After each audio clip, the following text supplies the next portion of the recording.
Hey guys, what's up? This is episode 22. I got it right, of the Crunch Time Podcast. Today, beautiful Wednesday, now afternoon, 12 o'clock. It's a good way to start the day by just talking about most recent news going on. Just with Simone Biles, how people say that she quit on her team, even though that's probably not the case. And the trade deadline for the MLB is coming up pretty soon. There's going to be some massive stuff that might come out later tonight with Max Scherzer and Chris Bryant.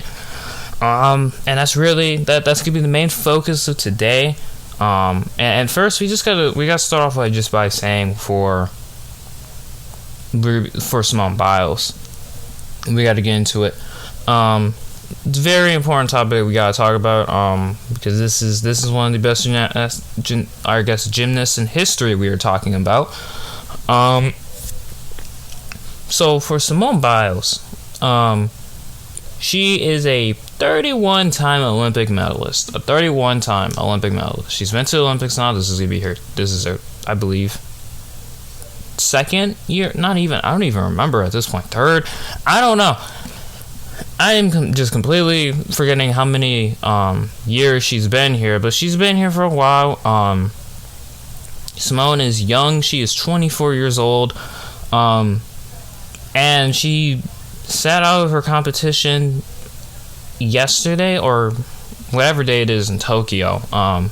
Yesterday we got the news that she sat out, that she wasn't going to compete because of stress, and a lot of people got on her head saying that she quit on her team, this and that.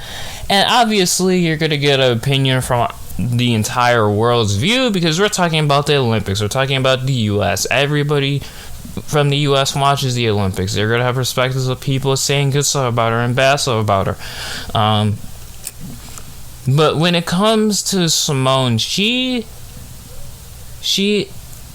I wouldn't say quit on her team. I think there's just a level of how much people expect you to be good, and when judges judge you differently in your competitions, you do one move, they instantly degrade your whole performance. And also it can be very stressful knowing that you got the entire world literally watching you, expecting you to get gold, since the gymnasts have not failed at getting gold since 2008. The entire world is watching you. So there's all of that pressure, and you think that's the Olympics supposed to be fun, but really it's just a lot of pressure that people put on you. People expect gold. People are not saying that, because I'm not going to say silver and bronze are bad, but if you get silver and bronze, that counts for your medal count. Getting gold is the main achievement, but if you get silver and bronze, you will take that for the medal count. I mean, there's people who focus so much on gold that they expect every event that the U.S. is in that someone's going to get a gold, which is never the case 100% of the time. Never the case. U.S. actually leads. I believe they still lead the medal count. The last time I checked was yesterday. They're at 25 medals. They were at 9 gold medals. They were tied with, I believe it was Japan or China. Either one of them had 10, and they were tied with the one that had 9, and they led the medals in silver and bronze. So, I mean, they led the medal count. And I believe they still do lead the medal count. I don't know how. I need to look at the medal count again, but I do believe that they still lead in medals, and I believe that they are either tied or lead or one way off from leading the gold medals.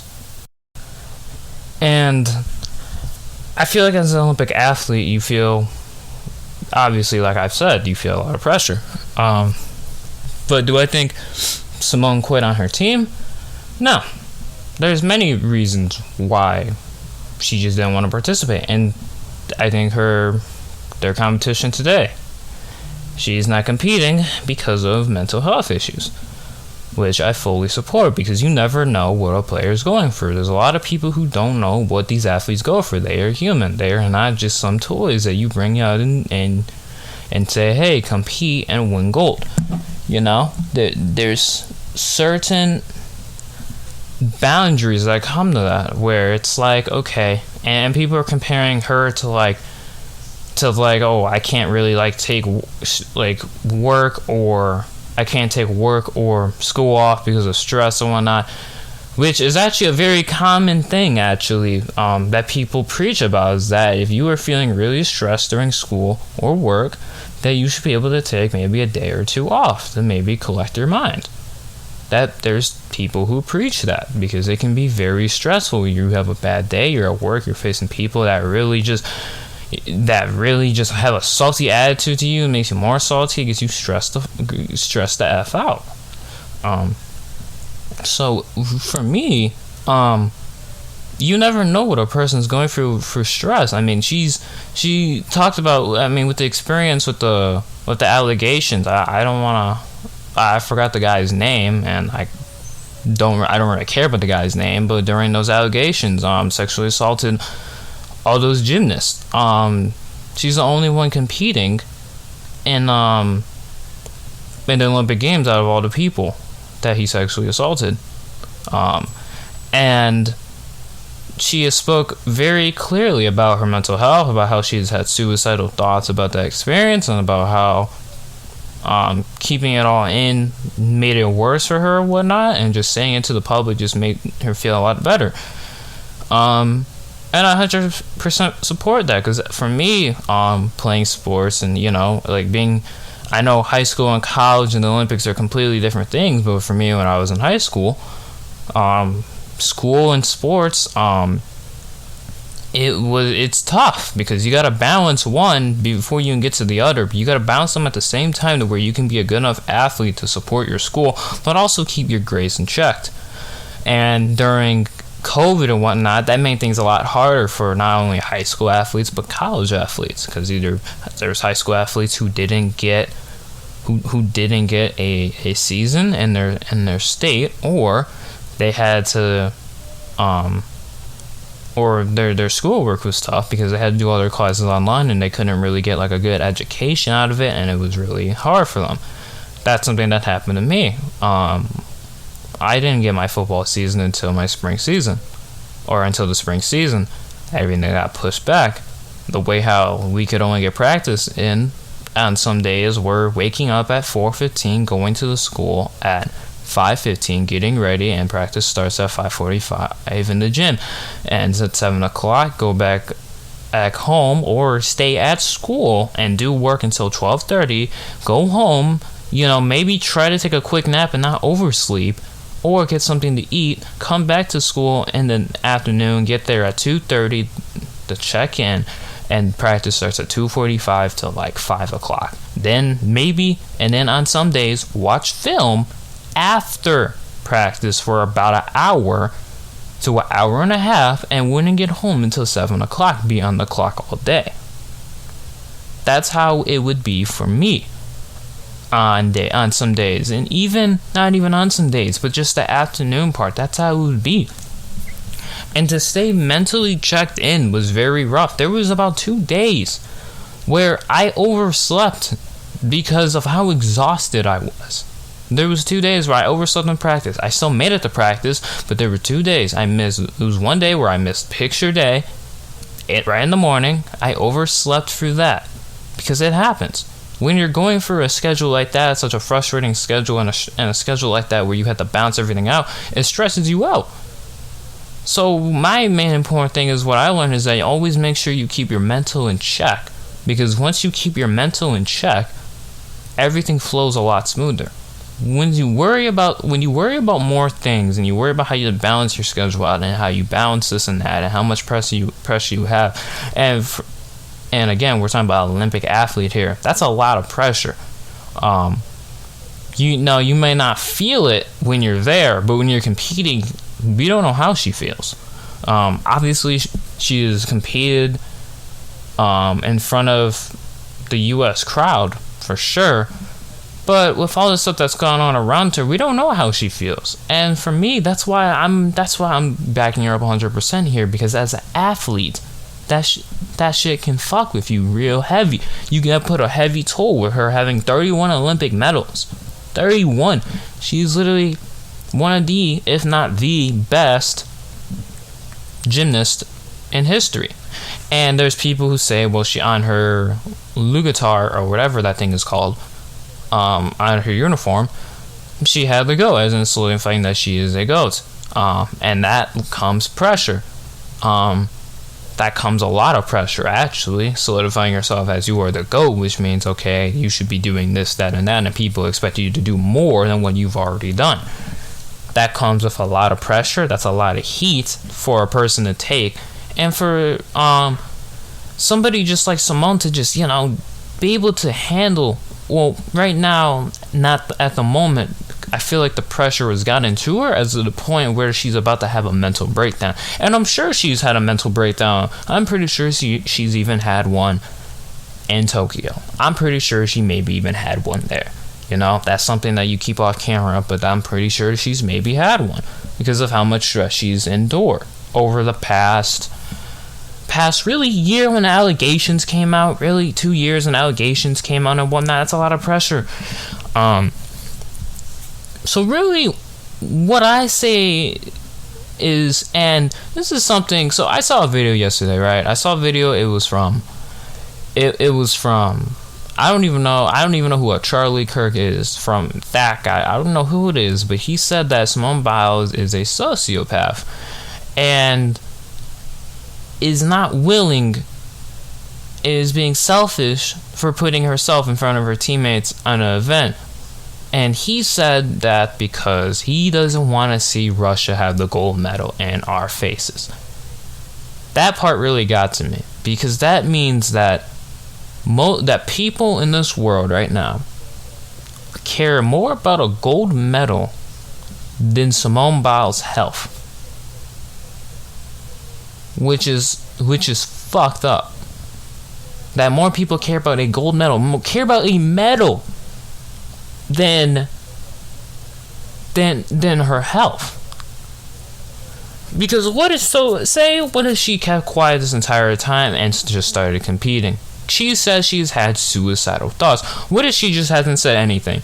A week later, she kills herself because of stress got to her. Then people would say, well, maybe she should have came out about it.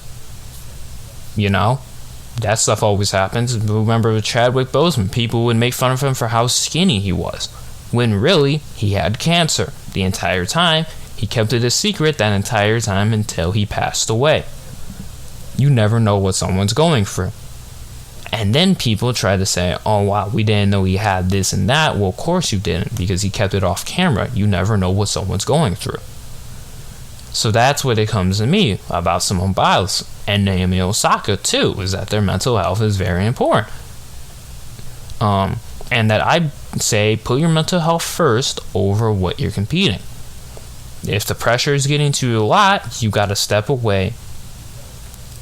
What about MJ? MJ, when his father passed away, played. But when MJ was on a dynasty, had 3 rings in a row, he stepped away because he said he felt so much pressure. That's what he said. He felt so much pressure that he stepped away, played baseball, came back to basketball, and felt fine. Mentally locked in and checked in, and that's how he won 3 more rings in a row. And that is something that more athletes should be about. And people saying that athletes are becoming soft. They're not becoming soft. They're human beings. They are literal human beings. They're not soft. If you have to call somebody soft because they want to step out of a competition because their mental health isn't right, then you're just a terrible human being. I mean, that's what it comes down to, man. You're making more of a sport over their health and how they compete more of a factor, so then us as a country can be better with gold medals and shove it right in, I guess, Russia's face. When everybody's there to compete and have fun, more people think of it as a competition, which of course it's a competition, but people take it way too literally in saying, well, we're not the best athletes in the world if we don't win all the gold medals, which is not the case. You can still lead in medal counts like we are right now. We're leading in medal counts. Isn't that the goal? The goal is obviously also to lead in gold medals, but hey, if we're one shy and lead in medal count, I'm fine with that. I don't mind. You know, we hold such a high standard of people that they gain so much pressure. I mean, Katie Ledecky talked about it, saying that and Michael Phelps talked about it, saying that there have been times where they didn't know how to express going to the public, talking about their mental health because they were in, I guess, bad times. So really what I'm getting at here is that for Simone is that she's feeling pressure. There's people who have said that she's selfish, that she's a sociopath, that she shouldn't have been there in the first place. There's people saying that she might even be pregnant. I don't know. I saw that one. I don't think that's the case, but it's definitely, it could be a good reason. You might be, you feel stressed. I don't know. Most likely not the case, but who knows? You never know.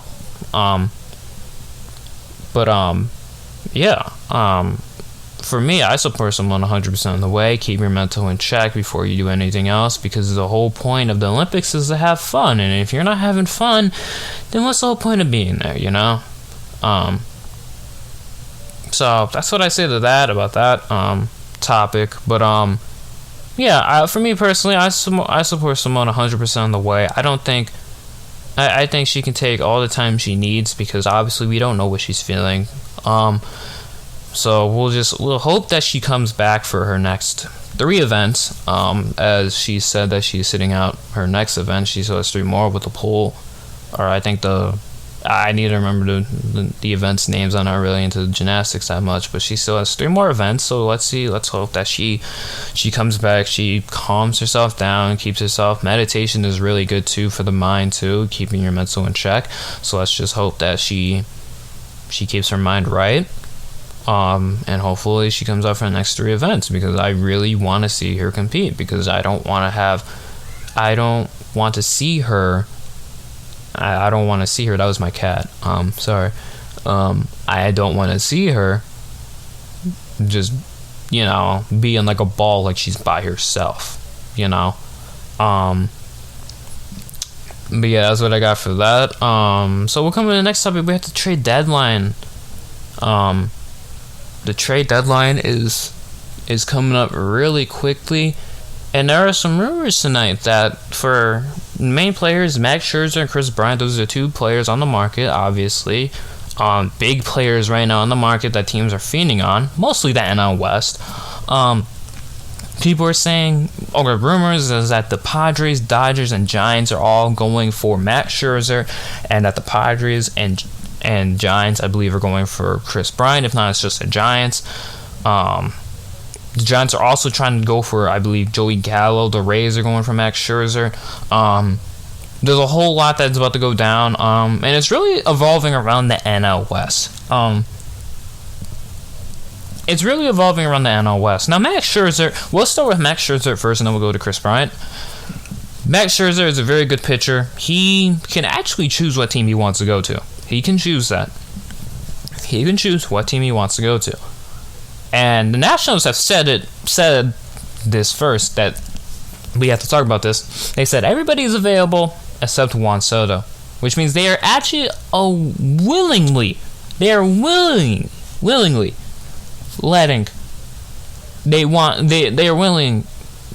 to hearing deals with Trey Turner, which is crazy.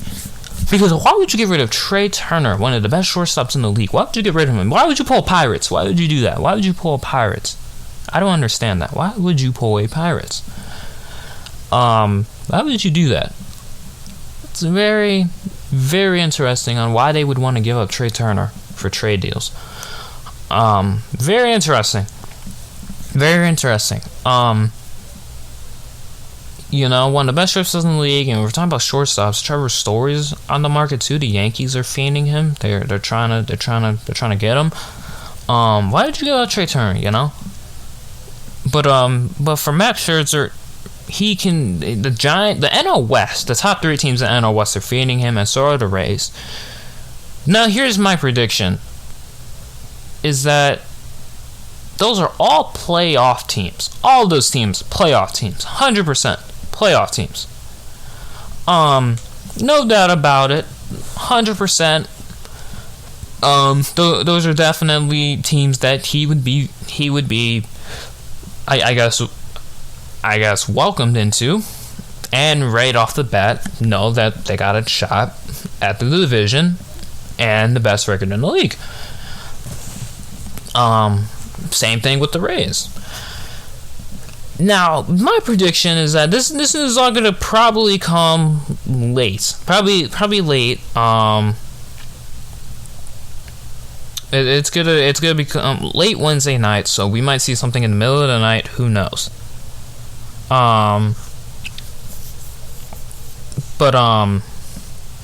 That's really what's going down. And I believe personally that Max Scherzer, since I don't believe he will be a National, if he stays, he won't be a National next year. He might as well just go to a contender now and figure out what he's going to do in the offseason. But I believe Max Scherzer will either go to the Padres or the Giants. I don't think he wants to go to the Dodgers. And really, if he goes to the Dodgers, he's going to leave next year because they don't got enough money to pay him. Clayton Kershaw, Walker Buehler. We can't say anything about Trevor Bauer. Trevor Bauer is in some deep shit right now, so we'll leave his name out of that discussion for a little bit. But he's in some deep shit right now. But Max Scherzer, I don't think he wants to go to the Dodgers. I think he might be a great opportunity, but I definitely feel like he wants to get to a team that can actually pay him. And a team that I feel like could actually pay him without being under the salary cap would be the Giants. Because the Giants don't really, they don't really have, they're an underrated team, they're the best team in the league. They don't have many guys that are on large contracts. Max Scherzer could go to the Giants. He could be with Kevin Gausman, Kevin Gausman is a really good pitcher. Do I believe he'll win Cy Young this year? Probably not, but he's definitely a candidate for it. Max Scherzer going to the Giants helps that rotation more. And I guess leaps their way into a number one seed. And this is the same thing for Chris Bryant. The Giants, they get Chris Bryant too. Ooh, that's a destination for Chris Bryant to stay at too. Now, obviously, me being a Cubs fan, I don't want to see Chris Bryant to go, but at some point, one of these guys gotta go. They gotta go because we're not doing good, and one of these guys has to go. Chris Bryant going to the Giants would actually be a really good move for him. One, because I don't believe he'll stay here next year either. And two, like I said, Giants don't really have that many guys on large contracts. You could easily give Chris Bryant another max. He's MVP before. He's still in his prime. You can give him a max deal. And being on the Giants with the way how they're at, that's a Super Bowl. That's not Super Bowl. World Series contending team. They are a definite threat, 100%. Even without those two guys, they're still a definite threat for the World Series. But with those two guys, like, that makes their odds go way higher because Chris Bryant has that World Series experience. Chris Bryant literally got into the league in 2015 and automatically every year made the playoffs. The man is a veteran in the postseason at such a young age. He has a ring. He has a World Series ring. Max Scherzer, World Series ring. Those are veteran postseason guys that if the Giants get on their team, and like usual, they can help more of the young guys because we know about Brandon Crawford, Brandon Belt. You know about them. Those are veteran guys who have championship experience. They got three rings, I believe. Right? Brandon Belt has 2, Brandon Crawford has 3.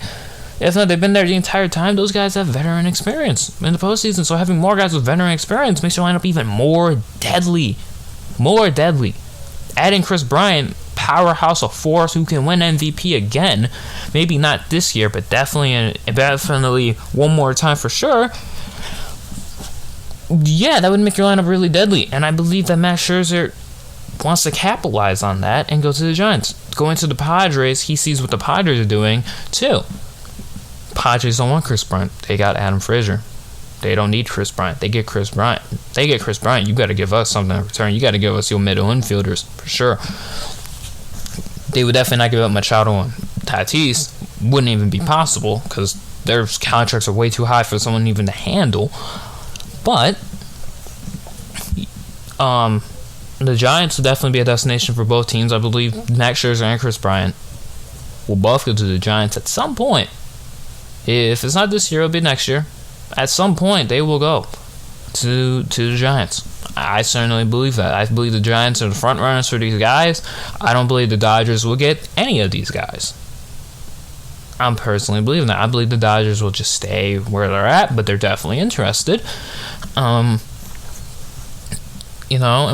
see. The Mariners are finally finalizing a deal to acquire Tyler Anderson from the Pirates. That'd be a good trade for them. Mariners right now, they lost yesterday. They lost yesterday to the Astros, but they came back on Monday, down 7-0. Got a grand slam in the 7th or 8th inning and won 11-8. Against the Astros too, against a team that they need to win in order to win the division.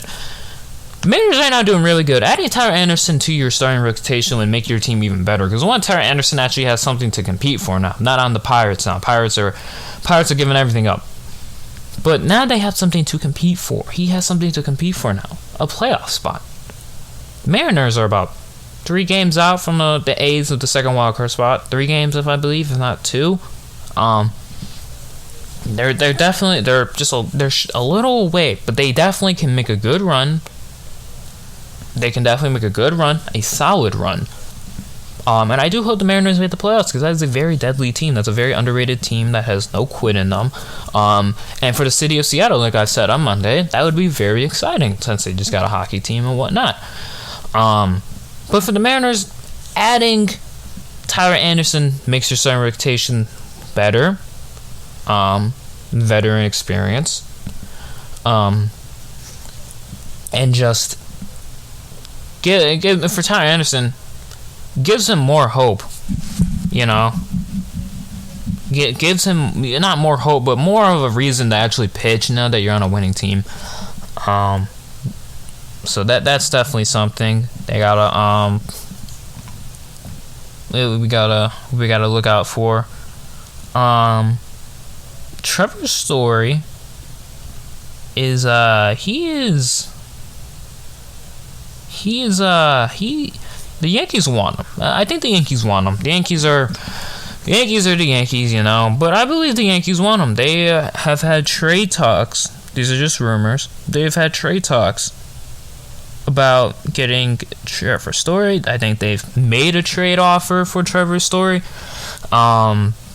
For Joey Gallo, the Padres, the Yankees, and the Blue Jays, maybe even the Giants, they might be in the mix to try to get Joey Gallo too.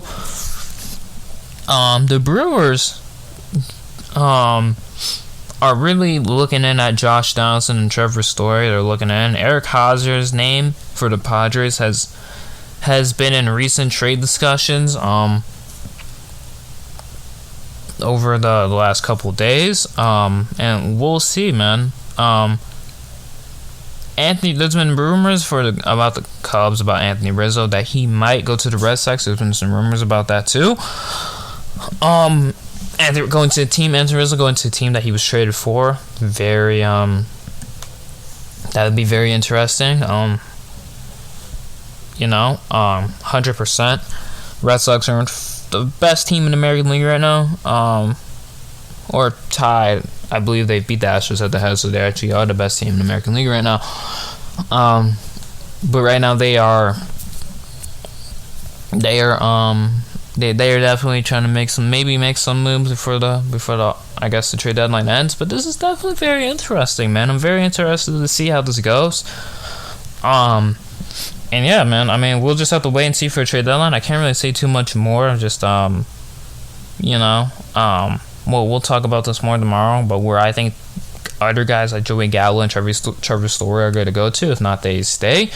But yeah, we got to talk about Monday though. Monday night was definitely something. But yesterday though, Bryce Harper got an inside the park home run. It was one of those ones that were just a high fly ball off the wall and it just goes away from the center fielder type ones, but he definitely got an inside the park home run. Talk about that for the man not hustling. Shohei Ohtani hit, I believe, his 36th bomb, 463 feet, majestic home run. Fernando Tatis smoked the ball 440 feet yesterday. Joey Votto in 4 straight games has a home run. I think in his last 5 games or 4 games, he has had a home run. He had 2 yesterday. Not back-to-back innings, back-to-back at bats versus the Cubs. So yeah, Vogelbach was really he's all over the place right now. He's really all over the place. But yeah, that's all I can. Yeah, you know. And then Monday night, man. Monday was crazy. Monday night was crazy, like we said. We talked about the Mariners. I'm kind of going back and forth from Monday and Tuesday. Monday night, Mariners, they came back down 7-zip, got a grand slam. They got a grand slam from, I believe it was Moore, Dylan Moore, and it was a shot. I mean, that thing was like right in the zone. It was an absolute missile. Monday, also, Andrew McCutchen hit a walk-off 3-run shot, I believe, for the Phillies. And then another walk-off that happened, Mr. Javier Baez. That Amir Garrett, man, let me tell hey, look, man, Amir Garrett, that man is all talk. That man talks way too much shit for having a 6 ERA. The man had it coming. Man talks shit with everybody. He tries to fight everybody. The Pirates, the Cubs, the Brewers. I mean, anybody in the damn division he can get his hands on, he can talk to. He will talk to. Man posting that 6 ERA. Javier Baez hit a walk-off sac fly against him. Not even a sac fly, really. It was actually a single. Man, they were chirping before the bat even started. At first pitch, Javi hits it off the end of the bat, too, and almost hits it out. Man, literally staring at him the entire time, just knew. Instantly stared at him once he hit it. Told him to walk off, using the bat, telling him to walk off and get the fuck out of the field. Literally, not even a second at looking the ball, he already knew. That is one of the most savage. That's one of the most savage things, most disrespectful things I've ever seen, and I absolutely love it because I have never seen that man Javier Baez, and I'm a Cubs fan. I have never seen him that mad before. I've never seen him that mad before. And against Amir Garrett, when he did that, I was like, man, he wants all the smoke. All the smoke. I have never seen him that mad before. It was actually one of the funniest things and most funny and savage things I have ever seen. It was amazing. It was amazing. It was pretty hilarious too, I do gotta say. But it was the most savage things I've ever seen, though, for real. For sure. As there's a trade alert that actually just happened. There's a trade alert that actually just happened, I believe, about 10 minutes ago. Multiple reports, actually, that the A's just acquired Starling Marte for Jesus Aguilar. Or not Aguilar, God. Jesus Aguilar's on the Marlins. Jesus Lazaro. So the A's are getting Starling Marte, the all-star center fielder. Good move by the A's. The great move, but their pitching is definitely going to get a little bit lower, but they definitely got a good bat in the lineup. Lazaro is actually a pretty good pitcher, actually. So for the Marlins, in the future, on the way how that division's been going, he can definitely get him into a playoff spot with the way how he plays. But yeah, man. That's gonna be it for the trade deadline. I mean, now we just gotta, or not for the trade deadline for stuff that went down Monday and Tuesday. And now let's just get into just some little topics. I mean, we can keep it going, right? So EA came out with the 99 Club. They came out that about 2 days ago on Monday. They released the wide receivers. The first guy was Devontae Adams with the 99 Club. The next guy they released the defensive linemen, defensive ends, and whatnot. And 99 was Aaron Donald. And today they came out with 99 Travis Kelce. Now they came out with the running backs for today, and it's actually the running backs list is really messed up. I would just say it overall, just based off overall numbers. Number 1 is Christian McCaffrey, who's at a 97 overall. Derrick Henry's a 96. Nick Chubb's also a 96. Dalvin Cook is a 95. Alvin Kamara is a 94. Aaron Jones is a 91. Saquon Barkley is a 90. Josh Jacobs is a 89. And Zeke Elliott and Joe Mixon are 88s. I guess we could talk about this. What's so messed up about this is that you expect Derrick Henry, after what season he had with 2,000 rushing yards, to get 9,000. 9,000. Not 9,000. 99. To get a 99. I don't know why I'm butchering all these numbers like this, but you expect Derrick Henry, after getting 2,000 rushing yards last season, to get a 99, right? Like, am I tripping? But why is he a 96? And why is Christian McCaffrey, who didn't even really play last season, a 97 above him? You know what I mean? Nick Chubb, 96. Dalvin Cook, who almost had the same numbers as Derrick Henry's, only at 95. Alvin Kamara, who is a hybrid, who posted great and ridiculous numbers last season, is only at 94. Aaron Jones, a 91. Saquon Barkley is a 90. Josh Jacobs and Zeke Elliott and Joe Mixon are 89 and 88s. This list is just all messed up. It's all messed up. Derrick Henry should be a 99. Dalvin Cook should be a 97. Nick Chubb should be a 97 too. Alvin Kamara should be about a 90, about a 95, 96. Christian McCaffrey should really be a 94, if we're being completely honest. He didn't play last season. I don't think he should be at the top of the leaderboard. Aaron Jones should be like a 93. Saquon should be like, because Saquon was also injured too. He tore his ACL. I can't really tell. He should be like a 90, be like a 93, a 92. Nothing crazy. Josh Jacobs had a good season. I feel like he should be like a 90 and 91 to be in the 90s. Zeke Elliott had a downfall. I feel like he should be, 89. Joe Mixon was also injured too, so I guess giving him an 88 is also, right there. But, just at the top, it was just like, I don't know, man. Like, man's tripping again. They're tripping again. I don't know what they're doing. As long as they make the game not garbage like it's been, people have said the last few years, then who cares?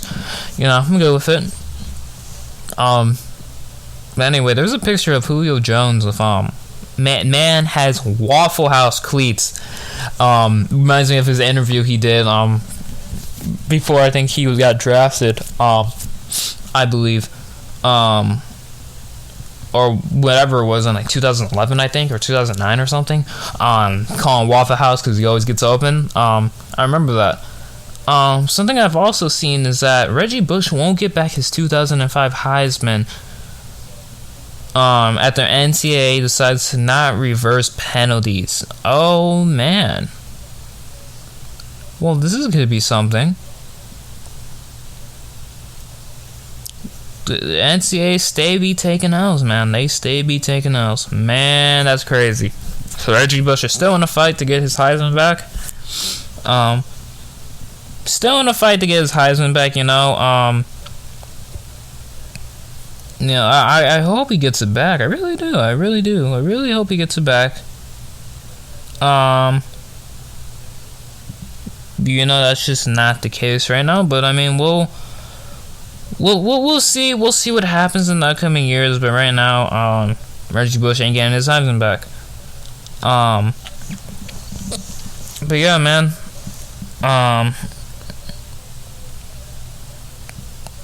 But that's gonna be it for the podcast today, man. I mean, interesting stuff going down, man. Very interesting stuff.